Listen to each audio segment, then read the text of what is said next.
You swipe your credit card. The store gets paid. You get what you wanted. So who actually makes money from that little plastic card?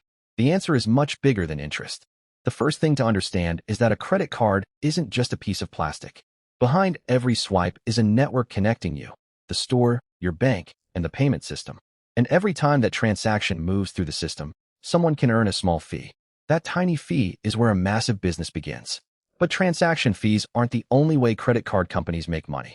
One of their biggest sources comes from something customers often try to avoid: interest. If you don't pay your credit card balance in full, the remaining amount can begin generating interest. Imagine spending $1,000 today and only making the minimum payment. The remaining balance doesn't simply disappear. Instead, the unpaid balance can continue generating interest, depending on the card's terms. And this is where borrowing becomes expensive. Credit card companies understand something important. People don't always spend money they already have. They often spend money they expect to have later. That makes the credit card incredibly powerful. It separates the moment you want something from the moment you actually have to pay for it. And that time gap is exactly what makes credit cards so profitable. The company gives you purchasing power now, while collecting its money later. But here's the interesting part. The card company doesn't want you to stop using the card. It wants you to keep coming back. Every purchase creates another transaction. Every transaction can generate revenue somewhere in the payment system. More spending means more opportunities to earn fees. That's why credit card companies spend so much money attracting new customers. They offer rewards, cashback, travel points, and sign-up bonuses. At first, those rewards look expensive for the company, but they're designed to encourage one thing: more card spending. Imagine a card offering 2% cashback. If you spend $10,000, that's $200 returned to you. But the company may have earned revenue from the transactions along the way. And if that spending also leads to an unpaid balance, the company may earn interest on top of the transaction-related revenue. This is where the business becomes extremely interesting. The same customer can create revenue in several different ways. But credit card companies also have to pay their own costs. They don't keep every dollar generated from your spending. They pay for technology, employees, fraud protection, rewards, marketing, and the money needed to provide credit. So the business has to manage those costs carefully. And one of the biggest costs is funding. When a bank gives you credit, it needs access to money to support those balances. Then there's something every credit card company fears: people who don't pay their debts. That's called credit risk. Imagine lending someone $5,000 and never getting it back. The company can lose money even after charging interest. That's why credit card companies study your credit history before deciding how much credit to give you. A customer who consistently pays on time may look safer than someone with a history of missed payments. This allows companies to price credit based on risk. The more uncertain the repayment, the more carefully the company manages the account. And this is why credit limits aren't random. They're part of the company's risk calculation. But credit card companies also compete aggressively for customers, because a customer can take their spending to another card. That's why you see huge sign-up bonuses. A company may spend money acquiring you because it expects to earn more from you over time. In business, this is simple. If acquiring a customer costs $100, but that customer eventually generates $500, the company has a reason to make the investment.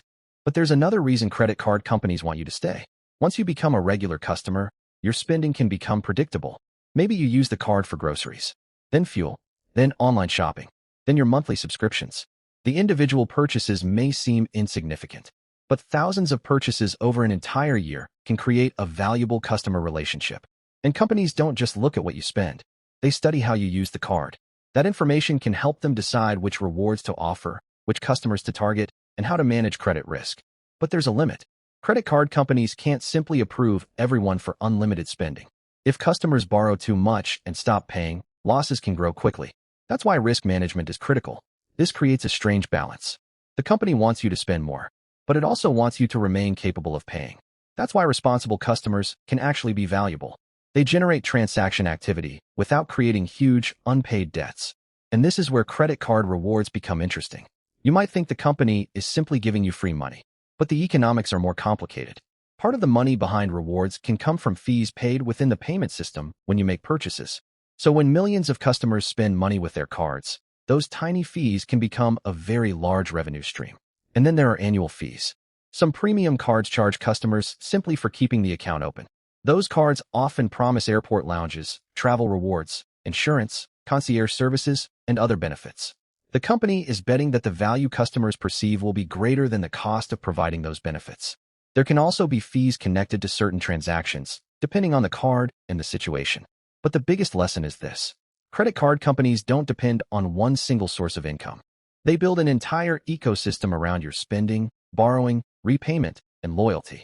And that explains why companies spend so much on advertising. Getting your attention is only the first step. The real goal is turning that attention into a customer who uses the card regularly. And once you become a regular customer, switching to another card can feel inconvenient. That loyalty can become extremely valuable to the company. But credit card companies also have to protect themselves from fraud. Every day, millions of transactions are checked for suspicious activity. If someone steals your card details, the company may have to investigate the transaction and potentially absorb part of the loss. So behind that simple tap at a checkout is a huge technological operation designed to move money safely. And the bigger the network becomes, the more valuable it can become. More merchants attract more customers. More customers attract more merchants. That's one reason the biggest payment networks are so difficult to challenge. Their networks are already everywhere.